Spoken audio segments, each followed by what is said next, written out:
good siar sa líne.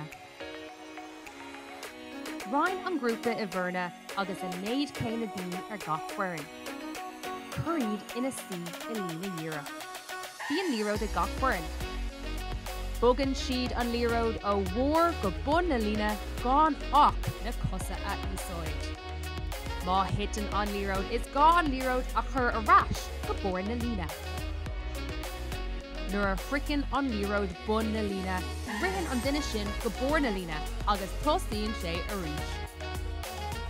Rás atá I gceist sa cluiche seo agus bíonn an bua ag an bhfoireann is luatha a chríochnaíonn leis an duine a thosaigh ag bór na líne.